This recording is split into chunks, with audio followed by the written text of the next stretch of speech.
بسم اللہ الرحمن الرحیم، لا الہ الا اللہ محمد الرسول اللہ۔ یہ وہ چند الفاظ ہیں جن کو پڑھنے کے بعد ہمارا یہ ماننا ہے یا ہمارا یہ دعویٰ ہے کہ انسان مسلمان ہو جاتا ہے،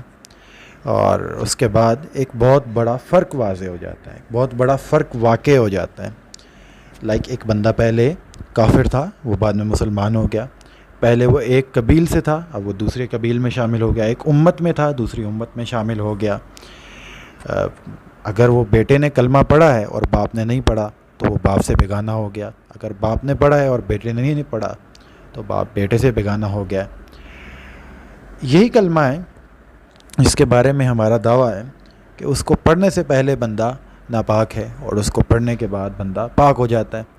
اس کو پڑھنے سے پہلے بندہ جہنمی ہوتا ہے اور پڑھنے کے فوراً بعد جنتی بن جاتا ہے۔ اس کو پڑھنے سے پہلے وہ خدا کے غضب کا حقدار ہوتا ہے اور پڑھنے کے فوراً بعد وہ خدا کی رحمت کا حقدار بن جاتا ہے۔ تو اب آیا اس کے اوپر غور کرنے کی ضرورت ہے کہ یہ کیا ہے، یعنی کہ اگر ہم بغور دیکھیں تو یہ الفاظ کا چند ہیر پھیر ہے، حروف ہیں اور ان کو ملا کے چند الفاظ بنتے ہیں، اور اس کو اگر ہم دوہرا لیں تو اس کے بعد اتنا بڑا فرق کیسے واضح ہو جاتا ہے، کیسے واقع ہو جاتا ہے۔ تو اگر ہم اپنی عقل کو استعمال کریں اور یہاں پہ ہم اپنی عقل سے کام لیں تو ہم بڑی آسانی سے اس نتیجے پہ پہنچ جاتے ہیں کہ الفاظ کے ہیر پھیر سے یا الفاظ دوہرا دینے سے، الفاظ پڑھ لینے سے اتنا بڑا فرق واقع نہیں ہو سکتا، کسی صورت واقع نہیں ہو سکتا، کیونکہ کل کو روز قیامت کسی کافر نے خدا کے سامنے یہ حجت پیش کر دی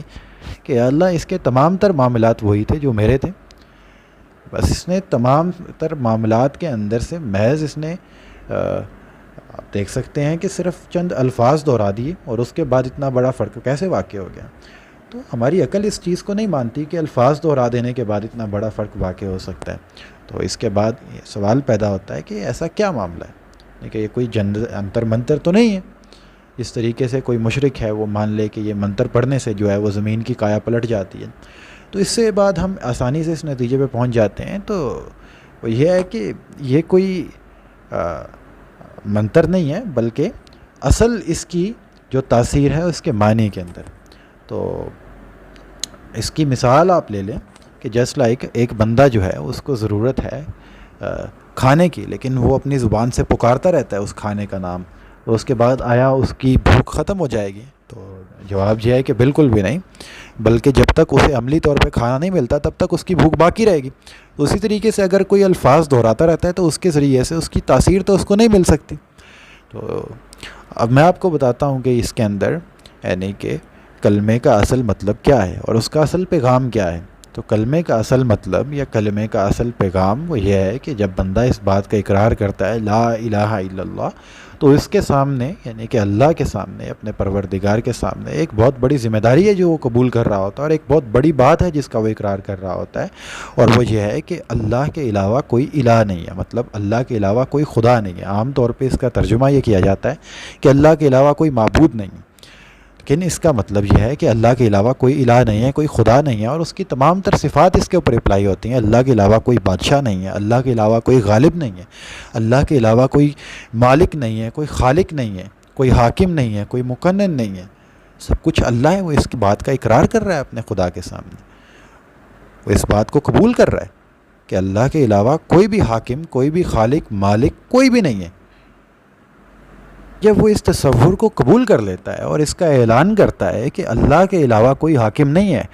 اور ہر چیز کے اوپر ملکیت اللہ رب العالمین کی ہے، ہر چیز کے اوپر حاکمیت اللہ رب العالمین کی ہے، تو اس کے بعد وہ اس چیز کو قبول کر لیتا ہے کہ میرا جو جسم ہے وہ میری اپنی ملکیت نہیں ہے، اور یہ جتنا ساری میرے سامنے زمین مزین کر کے رکھ دی گئی ہے،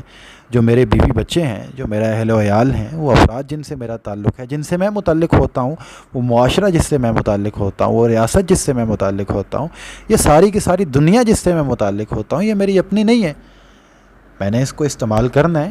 تو یہ اللہ کی ہے، اللہ کی ملکیت ہے اور میرے حوالے کی گئی ہے، مجھے اس کے ذریعے سے آزمایا جا رہا ہے۔ تو وہ اس کے اوپر صحیح تصور قائم کر لیتا ہے کہ میرا اپنا جسم اور میرے سامنے یہ جو دنیا مزین کر کے رکھی گئی ہے یہ میری اپنی نہیں ہے، یہ اللہ کی ملکیت ہے، تو اللہ کا قانون اور اللہ کے مقرر کردہ قانون کے مطابق اس کے ساتھ میں نے ڈیل کرنا ہے۔ سو اس چیز کو وہ پہلے قبول کر لیتا ہے، وہ اللہ کے سامنے اپنی محکومیت کو قبول کر لیتا ہے اور اللہ کی حاکمیت کو قبول کر لیتا ہے۔ اور سیکنڈلی جو اس کا تقاضا بن کے سامنے آتا ہے وہ یہ ہے، محمد الرسول اللہ کہنے کے بعد وہ اس چیز کا پابند ہو جاتا ہے کہ وہ رسول اللہ صلی اللہ علیہ وسلم کی پیروی کرے گا، ان کے طریقے کو اپنائے گا، ان کے طریقے کے اوپر چلے گا کہ اللہ نے اپنا حکم، کیونکہ حاکمیت اللہ کی ہے تو اللہ نے اپنا حکم جس طریقے سے دنیا کے اندر امپلیمنٹ کیا ہے تو اس کا ایک عملی نمونہ ہمارے سامنے پیش کر دیا ہے، تو وہ رسول اللہ صلی اللہ علیہ وسلم کی سیرت ہے، تو وہ سیرت کو فالو کرنے کا اعلان کرتا ہے، سنت کو فالو کرنے کا اعلان کرتا ہے۔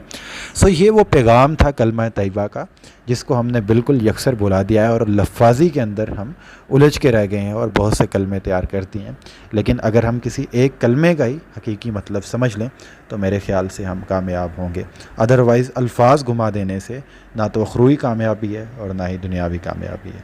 جزاک اللہ خیر۔